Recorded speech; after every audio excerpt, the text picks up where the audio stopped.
The top story now marking on is the acting SARS Commissioner. President Cyril Ramaphosa has suspended Tom Moyane with immediate effect. The President says his decision was sparked by public interest to restore SARS credibility. He says certain developments during Moyane's tenure have weakened confidence in the receiver of revenue.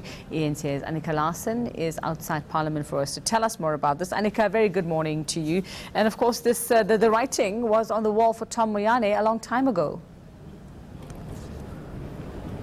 That's right. In fact, he's due to appear before the Portfolio Committee on Finance this afternoon to again answer questions on how he dealt with the Makwakwa matter. Remember, Jonas Makwakwa was his second in command, and the Financial Intelligence Centre some time ago sent SARS an alert saying that Makwakwa had very strange spending habits and there were amounts of money coming into his account that were not accounted for, and the way Tom Moyane dealt with this matter was something of a problem for the Portfolio Committee on Finance. There was a lot of obfuscation, a refusal to hand over documents, and despite him being found guilty in some sort of SARS capacity, not necessarily a criminal capacity, he was allowed back against the wishes of Hogan Lovells, or their suggestions, who are the law firm in the UK,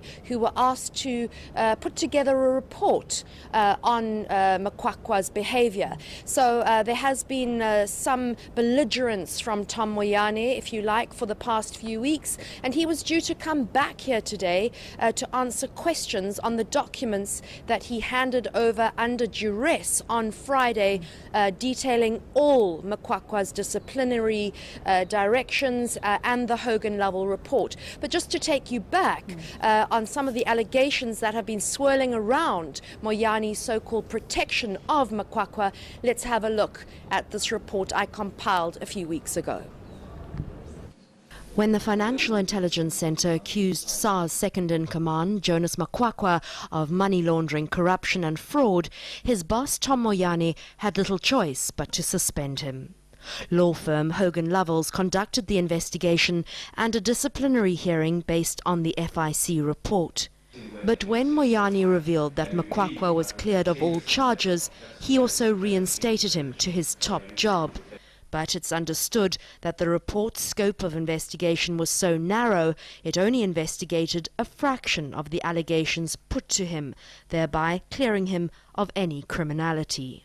I have been provided with evidence again from whistleblowers inside the South African system about the role of Hogan Lovells, a reputable international law firm who effectively whitewashed corrupt behavior within the South African Revenue Service on the part of its head, Tom Moyane, and its deputy, Joseph Makwakwa.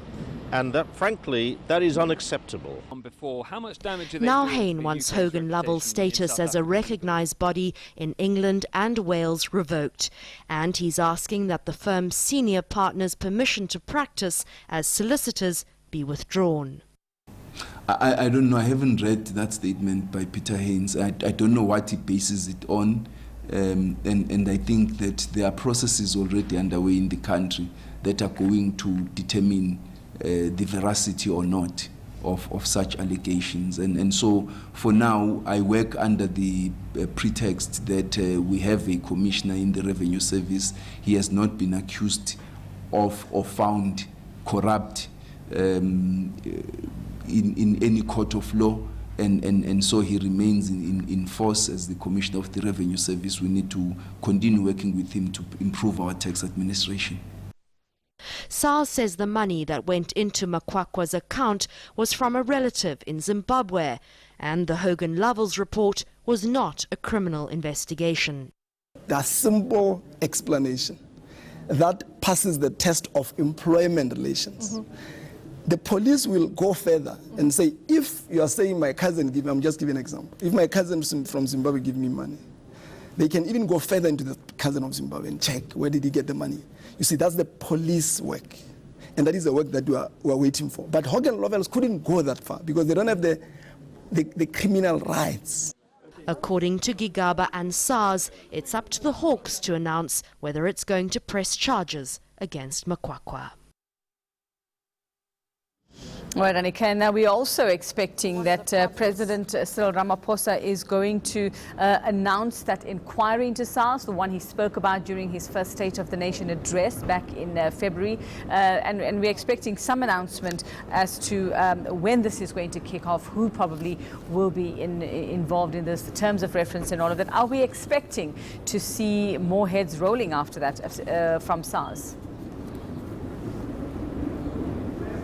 Well, you know, one of the allegations against Tom Moyane was that this Gupta leak story, which broke on Friday by Daily Maverick and Scorpio, that Tom Moyane allowed for 70 million rand SARS returns to be made to a third party linked to the Guptas because none of the banks were wanting to deal with them and they were having cash flow problems.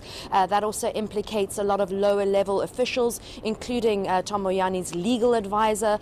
So I think that one of the sad issues with any of these so-called state capture allegations is that some of the officials who get dragged in and ultimately take the fall. But Tom Moyane was accused of protecting and alerting Jonas Makwakwa and his girlfriend Kellyanne Elsky shortly after the FIC alerted them to suspicious financial transactions, and I'm sure that'll form part of the disciplinary inquiry into his behavior.